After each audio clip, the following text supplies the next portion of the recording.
Alô, galera! Tudo bem? Vamos aos nossos vídeos, o vídeo de correção sobre o tema jurisdição, né?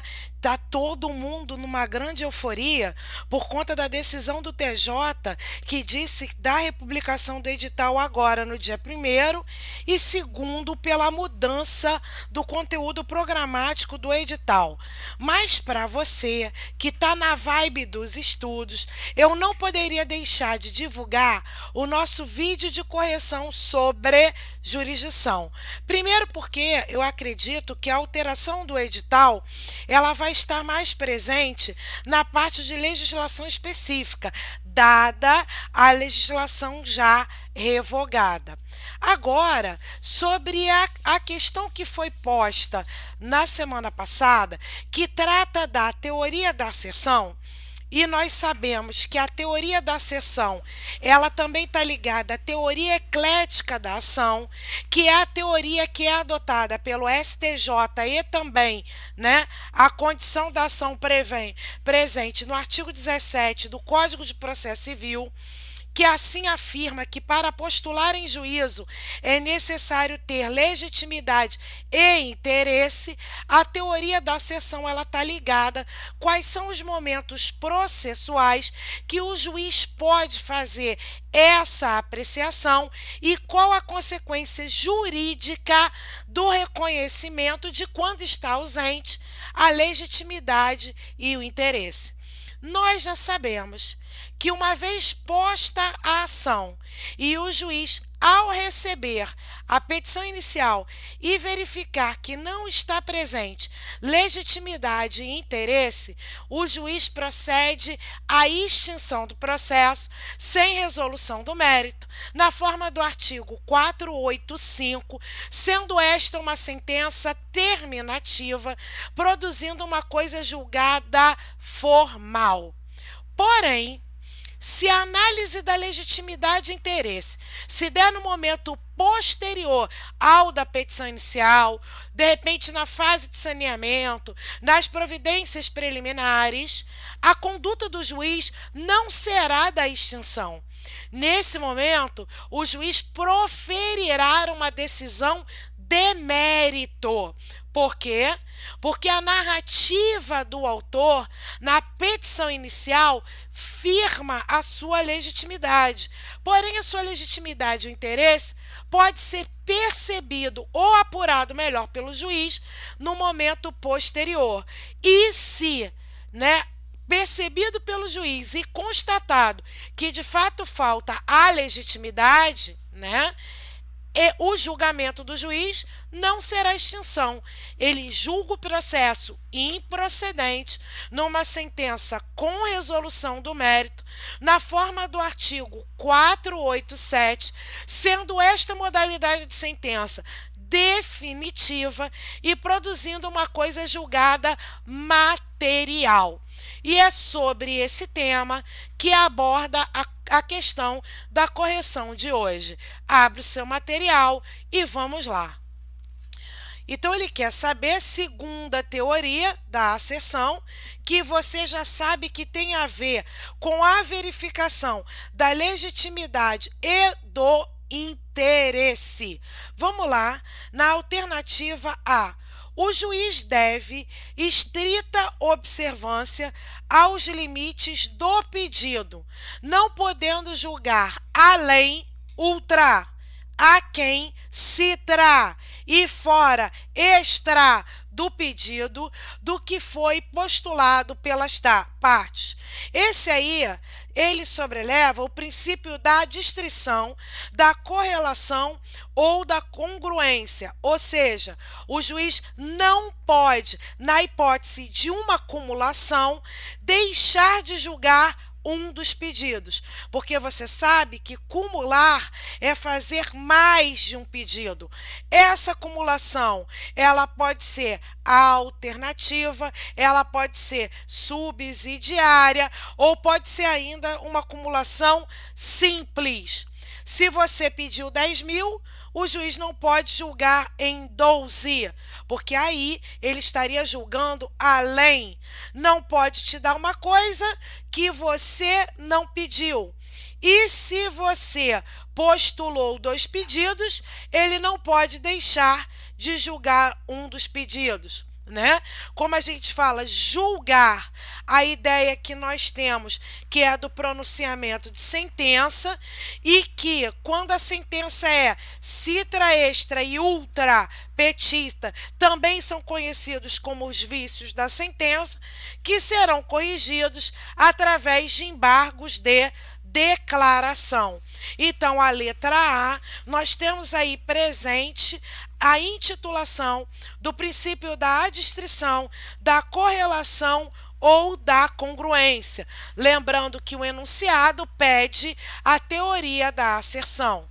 Na afirmação B, ele diz e afirma que as condições da ação devem ser apreciadas de acordo com as alegações do autor na petição inicial, ou seja, não dependem da correspondência entre tais afirmações e a realidade verificada a partir da dilação probatória. O que é dilação probatória?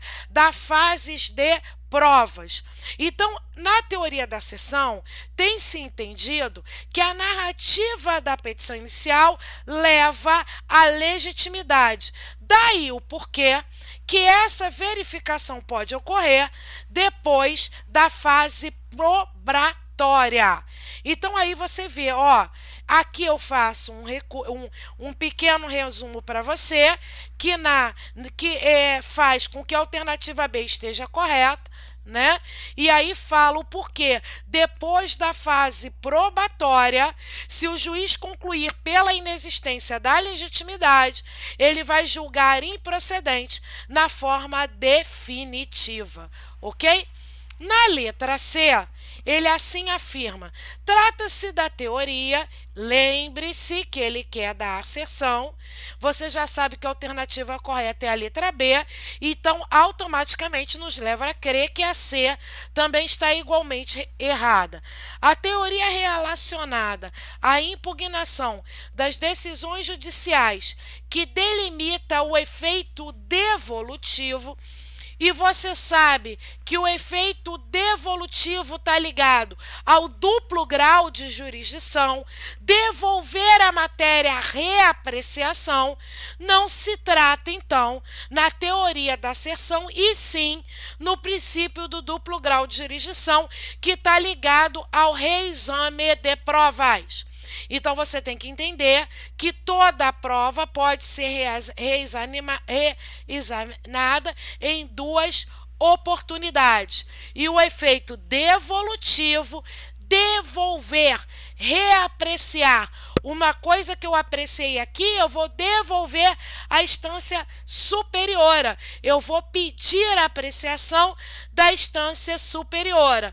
Isso tem a ver com duplo grau de jurisdição e não com a teoria da asserção. Na letra D, nós temos o autor deve descrever na inicial os fatos e os fundamentos jurídicos. Isso é verdade, porque na forma do artigo 319, ele não diz que você tem que indicar a norma processual, e sim a fundamentação jurídica do seu pedido, porque você sabe que pelo princípio da inafastabilidade, ainda que não haja lei vigente a ser aplicado o caso concreto, o juiz aplica 3 hipóteses: analogia, costume e princípios gerais do direito. Então, a sua fundamentação jurídica necessariamente não precisa estar ligada a uma norma, a uma lei, porque no caso de anomia, você irá fundamentar o seu pedido com casos análogos, como, por exemplo, na analogia. A analogia vem de casos idênticos nos costumes, prática reiterada de uma conduta ou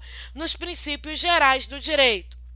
Ou seja, o autor incube substanciar a causa de pedir. Causa de pedir é o motivo da ação, que se divide em fatos e fundamentos. Você sabe que a causa de pedir próxima está ligada aos fatos e a remota, a fundamentação que você apresentou para poder justificar o seu pedido. Nós temos duas teorias aplicadas à causa de pedir: a teoria da individuação e a teoria da substanciação.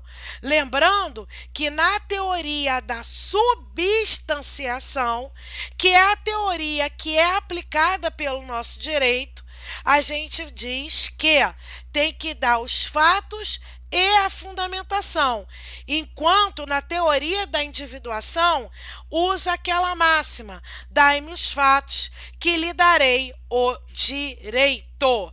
Então, conforme o entendimento dado pelo STJ, ele adota a teoria da substanciação, onde você narra os fatos e indica aonde está amparado o seu direito, ok? E por fim, a alternativa afirma que cabe ao réu impugnar todos os fatos articulados pelo autor na inicial, sendo vedada a impugnação genérica. Esse aí é o princípio do ônus da impugnação específica. E qual é a ideia do ônus? Tudo aquilo que eu não vou impugnar na peça de defesa, o juiz vai entender que você confessou. E aquilo que você concordou se torna fato incontroverso. E sobre os fatos incontroversos não serão produzidos provas. Por quê? Porque foram afirmados por uma parte e confessados pela outra ou concordado pela outra, quando, por exemplo, ocorre no reconhecimento do pedido, O princípio da impugnação específica, ou seja, que tem que contestar tudo de forma pormenorizada, não se aplica à contestação feita ao defensor público e ao curador especial. Com isso, eu finalizo a nossa correção. Um beijo para você, bons estudos, foco, 5 de dezembro tá ali e vamos junto até a aprovação. Tchau!